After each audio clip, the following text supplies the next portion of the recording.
Hey everyone, just like most of you, the Halo Infinite multiplayer has taken up a lot of my time this past week or so.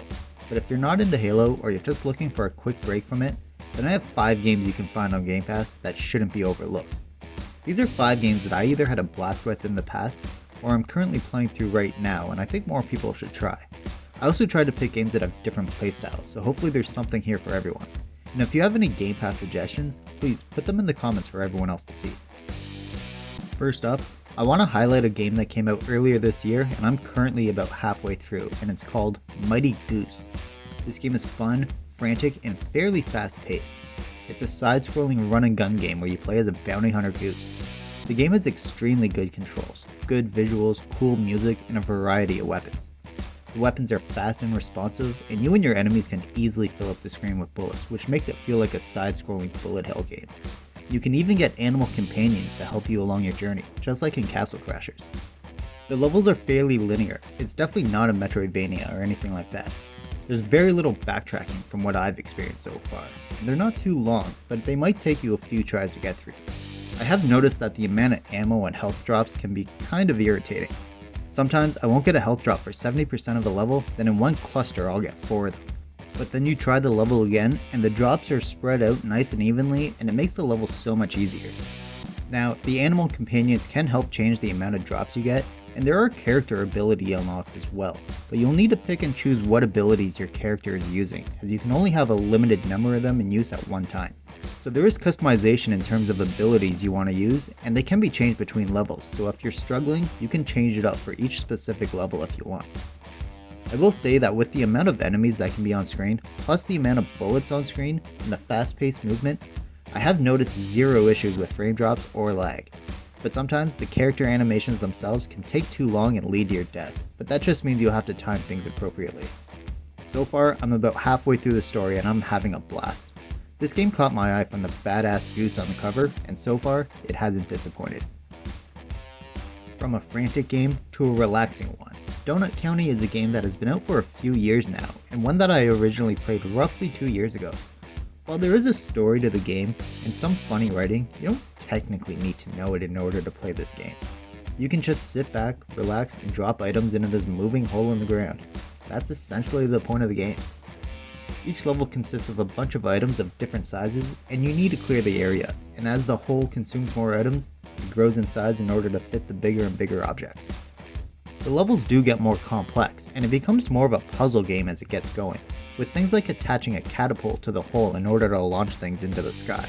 But at the end of the day, if you're looking to lounge around on your couch, basically turn off your brain and just drop things into the abyss in a satisfying way, then this is a really fun game. The visuals are bright but simple, the controls are extremely simple, and the writing can be funny if you take the time to read it instead of skipping past. It's also a short game. This can easily be beaten during a lazy Sunday afternoon. It's actually surprising how satisfying it can be to watch the destruction you've caused all these citizens as you slowly drop all their belongings into this pit. Next, we have a game that has actually been out since 2015, which really surprised me that I had never heard of it before. But Nuclear Throne is a top-down roguelike twin-stick bullet hell shooter. So basically, the levels are randomly generated, you lose your power-ups when you die, and you use the 2 sticks to move and aim. The right trigger is still the shoot button, so I don't know if that technically means it's a twin stick shooter, but between you and your enemies, it is definitely a bullet hell game. The plot of this game is, well, non-existent from what I can tell. I hit play and it instantly loads me into the first level. No dialogue or anything, which I do enjoy. That just means the gameplay needs to be excellent in order to keep the player's attention, and for the most part, it is. There's a bunch of different enemy and weapon types to help keep things interesting, as well as a bunch of unlockable characters to help you choose your playstyle. Each character will have a different starting perk, and you can unlock more perks along the way. These new abilities will be lost when you die, but getting the right combo of perks will definitely help you in each run. They can be buffs to yourself, like giving yourself more health or more ammo drops, or debuffs to the enemy, like slowing down the enemy's bullets, so you can pick and choose each time to get the right combos for yourself. Again, just like in Mighty Goose, when there's a bunch of enemies on screen and a bunch of bullets flying through the air, I very rarely had any sort of slowdown or input lag, which is crucial in a bullet hell game where you need to be able to dodge, shield, and run at any moment. The visuals aren't bad. There's a lot of color in certain levels, but others can make it difficult to see.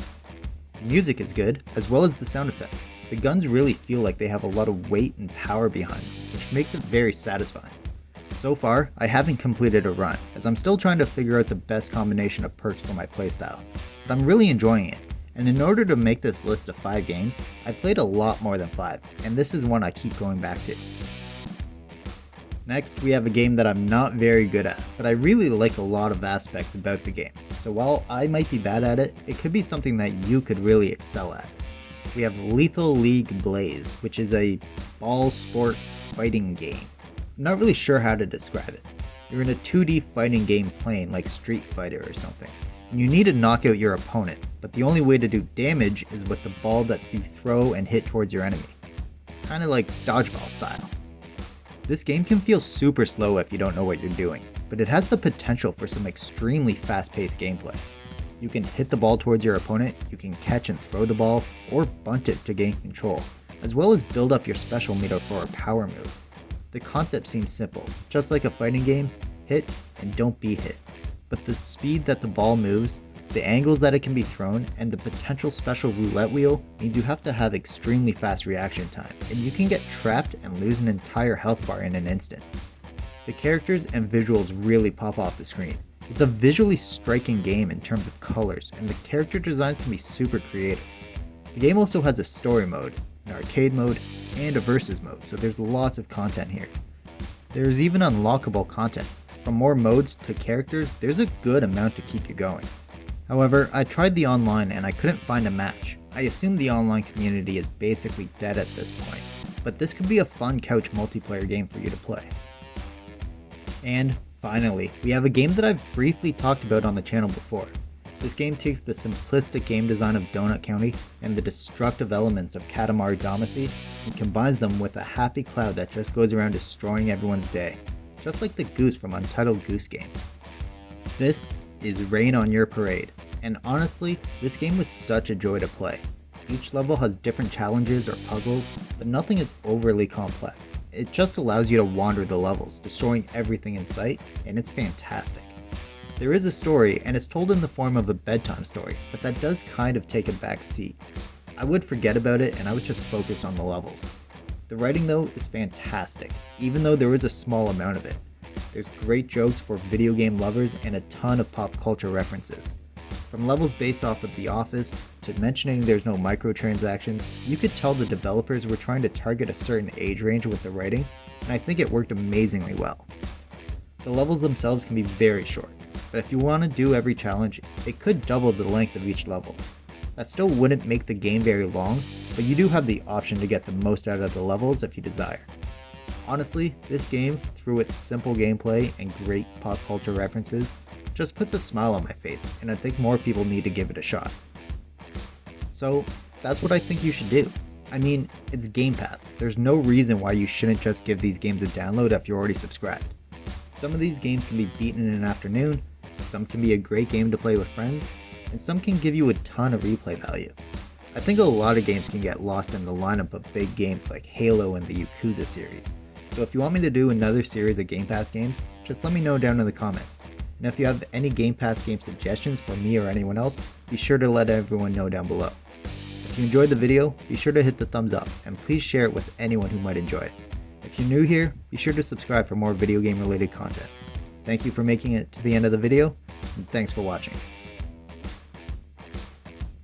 If you've watched all the way through and you don't even have Game Pass, then an extra thank you for watching until the very end.